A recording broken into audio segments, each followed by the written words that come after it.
Jangan dengarkan cerita ini sendirian, dengan lampu mati dan tanpa cahaya apapun. Jangan lupa like, komen, dan subscribe. Kalau tidak, akan ada yang menghampirimu malam ini. Pernah dengar orang bilang, kalau rezeki datang terlalu cepat, biasanya ada harga yang harus dibayar.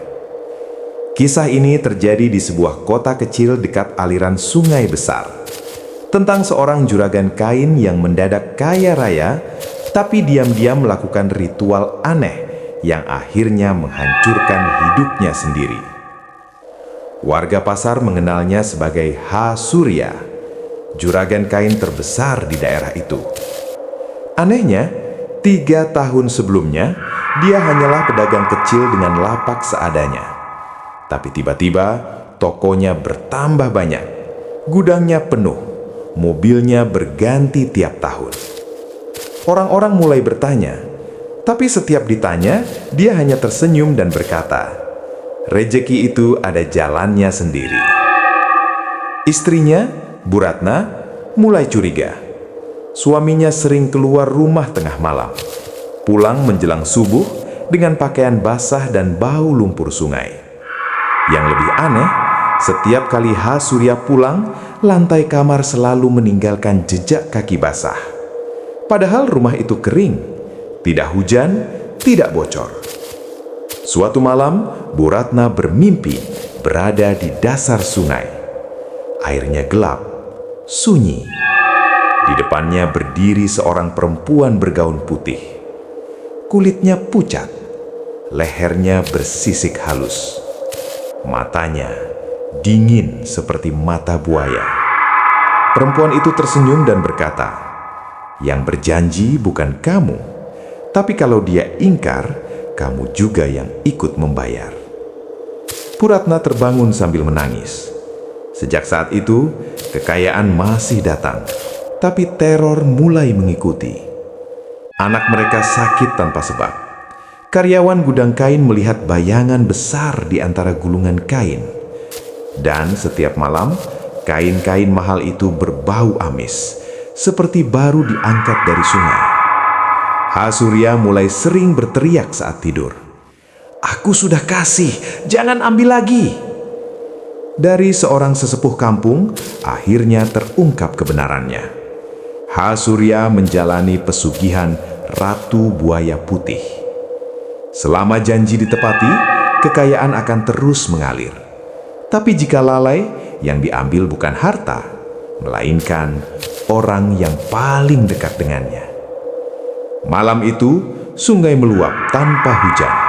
Air masuk ke rumah Surya. Tetangga melihat bayangan besar menyeret seseorang ke arah sungai. Tidak ada teriakan. Pagi harinya, Surya menghilang. Semua harta lenyap, rumah kosong. Hanya tersisa bau amis dan jejak seperti sisik putih di lantai. Sejak kejadian itu, sungai kembali tenang. Tapi warga percaya, setiap malam tertentu masih ada bayangan putih besar yang bergerak pelan di permukaannya. Karena tidak semua kekayaan datang dari jalan yang benar, dan tidak semua perjanjian bisa dibatalkan. Setelah Surya menghilang, rumah besar itu tidak pernah laku dijual. Sudah 3 kali berpindah tangan, 3-tiganya bertahan kurang dari sebulan.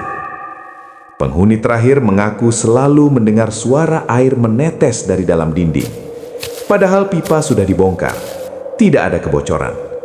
Yang paling sering terdengar, suara seperti sesuatu diseret perlahan menuju arah sungai. Seorang penjaga malam pasar tekstil pernah bercerita, saat patroli dini hari, dia melihat gudang kain bekas milik Surya terbuka sendiri. Di dalamnya gelap, tapi ada bau amis yang sangat kuat. Ketika senter diarahkan ke lantai, dia melihat bekas gesekan besar, seperti ekor panjang yang baru saja lewat. Sejak malam itu, penjaga tersebut meminta pindah tugas. Anak bungsu Surya selamat, tapi sejak kejadian itu, dia berubah. Anak itu sering menunjuk ke arah sungai dan berkata, "Ayah lagi kerja." Saat ditanya di mana, dia menjawab dengan polos, "Di rumah yang bawah air, sama ibu cantik yang matanya besar." Keluarga akhirnya pindah jauh dari kota itu. Warga setempat punya kepercayaan. Setiap malam tanpa bulan, tidak ada yang berani mandi atau mencuci di sungai itu. Karena pernah ada yang melihat permukaan air diam seperti kaca.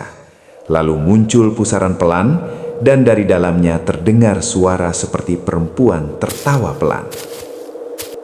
Saat rumah H. Surya dibongkar sebagian, ditemukan sebuah buku catatan tua. Isinya bukan mantra, bukan juga ritual, hanya kalimat-kalimat pendek. "Aku takut. Dia datang walau tidak kupanggil. Aku sudah bayar, tapi belum lunas." Halaman terakhir kosong, tapi basah seperti pernah terkena air sungai. Tidak ada laporan resmi tentang hilangnya H. Surya. Tidak ada penyelidikan panjang. Seolah-olah dia memang tidak pernah ada. Tapi warga pasar masih ingat.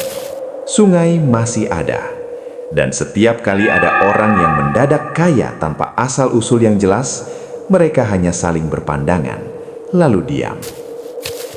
Kisah ini bukan tentang kekayaan, tapi tentang perjanjian yang tidak terlihat dan harga yang seringkali dibayar belakangan. Jika suatu hari kamu melihat rejeki datang terlalu mudah atau rumahmu terlalu dekat dengan sungai, mungkin ada yang ikut berjalan di belakangmu. Dan jika rumahmu dekat sungai, dengarkan baik-baik saat malam tanpa bulan. Karena tidak semua yang hidup di air mau tetap tinggal di sana. Setelah rumah itu ditinggalkan, warga berpikir kisah H. Surya sudah berakhir. Tidak ada lagi juragan kain kaya raya. Tidak ada lagi gudang penuh. Tidak ada lagi keluarga yang tinggal di tepi sungai itu. Tapi sungai tidak pernah sebenarnya melupakan siapapun. Beberapa tahun kemudian, pasar tekstil kembali ramai. Muncul pedagang baru, modal besar, barang selalu ada. Dan seperti dulu, orang-orang mulai berbisik. "Cepat sekali naiknya, baru setahun sudah buka gudang." Kalimat-kalimat itu terdengar familiar, terlalu familiar. Pedagang baru itu menyewa rumah, tidak jauh dari sungai yang sama. Tidak ada yang berani menegurnya, tidak ada yang memperingatkan, karena di tempat itu ada hal-hal yang lebih baik dibiarkan berjalan sendiri. Awalnya hanya hal sepele, air sumur yang tiba-tiba keruh, bau amis yang muncul saat malam. Lalu suara air mengalir di jam-jam tertentu, padahal semua keran tertutup. Tetangga yang berjaga malam mulai melihat bayangan putih di permukaan sungai. Tidak bergerak, hanya diam, seolah menunggu. Seorang warga tua pernah berkata pelan, "Yang dulu belum selesai, dia cuma digantikan." Tidak ada yang bertanya lebih jauh, karena di kampung itu, pertanyaan yang salah bisa mengundang mimpi buruk. Anehnya, beberapa orang mulai bermimpi serupa.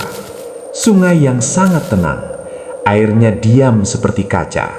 Lalu muncul sosok perempuan bergaun putih. Tidak berbicara, hanya menatap. Dan setiap orang yang terbangun dari mimpi itu merasakan hal yang sama. Rasa basah di kaki mereka, padahal lantai kamar kering. Tidak ada lagi buku catatan, tidak ada lagi jejak tertulis, tapi pesan itu tetap ada. Sungai tidak pernah meminta banyak. Hanya satu hal, janji untuk tidak berhenti. Karena di beberapa tempat, cerita seperti ini memang tidak pernah berselesai. Ia hanya berpindah tangan, berpindah nama, berpindah wajah. Jadi jika suatu hari kamu melihat seseorang yang kekayaannya datang terlalu cepat dan rumahnya terlalu dekat dengan sungai, mungkin kisah ini sedang terulang. Dan ingatlah kata orang tua, air yang paling tenang seringkali menyimpan arus terdalam. Jika hidupmu terasa terlalu mudah atau rezeki datang tanpa jejak, berhati-hatilah, karena ada hal-hal yang tidak terlihat tapi selalu mengawasi dari belakang. Jika kamu ingin terus mendengar kisah seperti ini, pastikan lonceng pemberitahuanmu sudah aktif. Karena beberapa cerita, seperti arus sungai yang tersembunyi, hanya muncul sekali, tapi meninggalkan bekasnya untuk selamanya. Dengan pemeran yang berbeda. Jangan lupa like, komen, dan subscribe. Tunggu episode selanjutnya. Kami pamit.